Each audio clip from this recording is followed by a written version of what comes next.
اچھا، اس میں ایک بات یہ بھی میرے حضور نے ارشاد فرمائی، تزوج الودود الولود، دو شرطیں اور رکھی کہ جب نکاح کرنے لگو تو جو محبت کرنے والی خاتون ہے اس سے نکاح کرو، جو ٹوٹ کے اپنے شوہر کو چاہتی ہے، اور جو کثرت کے ساتھ بچے جنم دینے والی خاتون ہے اس کے ساتھ نکاح کرو۔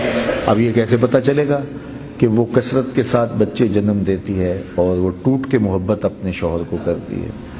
تو اس کی ضمن میں علماء نے لکھا ہے کہ اس کی بہنیں، اس کی والدہ اور اس کے خاندان کی دوسری عورتوں سے یہ اندازہ لگایا جا سکتا ہے کہ یہ کثیر الاولاد ہوتے ہیں، تو کثیر الاولاد کے ساتھ نکاح کرنے کی ترغیب دی گئی۔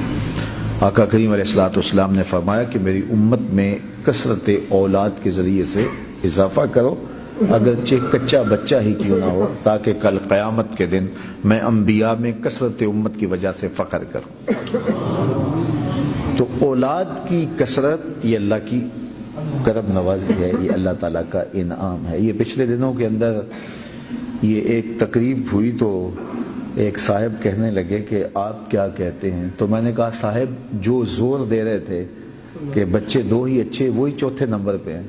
اگر یہ باپ، ان کے باپ نے عمل کیا ہوتا تو وہ بھی دنیا پہ تشریف نہ لاتے۔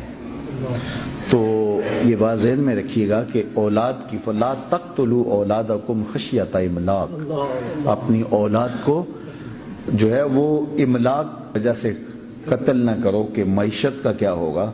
کہا تمہیں بھی رزق ہم دیتے ہیں، انہیں بھی رزق ہم ہی دیں، رزق کا ذمہ ہمارے ہے، زمین کے خزانے بھرے ہوئے ہیں۔ ہم جب چھوٹے ہوتے تھے تو کتنی گندم ہوتی تھی ایک کھیت سے، اور آج جو ہے وہ زمین اپنے خزانے اگل رہی ہے۔ تو کہا یہ رزق ہمارے ذمہ کرم پہ ہے۔ وہ کل میں دیکھ رہا تھا کہ کوئی ایک مچھلی ہے، وہ 30 ٹن گوشت روزانہ کھاتی ہے، اللہ اس کا روزانہ پیٹ بھرتا ہے، اور وہ کروڑوں مچھلیاں سمندر میں پائی جا رہی ہیں۔ یہ ہنس ایک پرندہ ہے جو سچے موتی کھاتا ہے، اور وہ بھی جو ہے وہ ہم اگر تلاش کرنے نکلے تو لاکھوں روپے دے کر کے خریدے پنساری سے، پھر بھی بعض کا یقین نہیں ہوتا کہ یہ سچے ہیں یا نہیں ہیں۔ اور وہ روزانہ کھاتا ہے، صبح شام دوپہر کھاتا ہے، پیٹ بھر کے کھاتا ہے، اور دنیا کے اوپر لاکھوں کروڑوں وہ جانور پائے جاتے ہیں اور سچے موتیوں کے علاوہ کچھ نہیں کھاتے، اللہ روز انہیں عطا کرتا ہے۔ تو یہ اللہ تعالیٰ کی مرضی ہے۔ یہ شیر صبح کا ناشتہ پورے حرم کا کرتا ہے۔ میں نے وہ وہاں افریقہ کے جنگل میں وہ لائیو دیکھا ہے، شیر کو حرم پر حملہ آور ہوتے ہوئے اور اس کا ناشتہ کرتے ہوئے۔ تو میں نے کہا کہ یہ ایک پورے حرم کا ناشتہ کر رہا ہے، اور اب اس کا دوپہر کا کھانا پتہ نہیں کیا ہوگا۔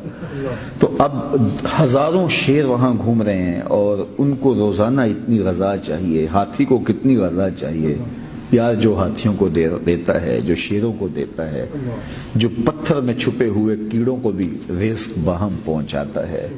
تو کیا میرے بچے بھوکے مر جائیں گے؟ مجھے تو اللہ پر توکل ہے کہ وہ رازق ہے، وہ مرنے نہیں دے گا، تو میں اس پہ یقین کامل کر لوں۔ تو بات یہ ہے، تزوج الودود الولود، دو چیزیں ارشاد فرمائی، کثرت سے جنم دینے والی خواتین سے نکاح کرو، اور جو محبت ٹوٹ کے کرنے والی ہو، چونکہ یہ ازدواجی رشتہ محبت پہ قائم ہوتا ہے۔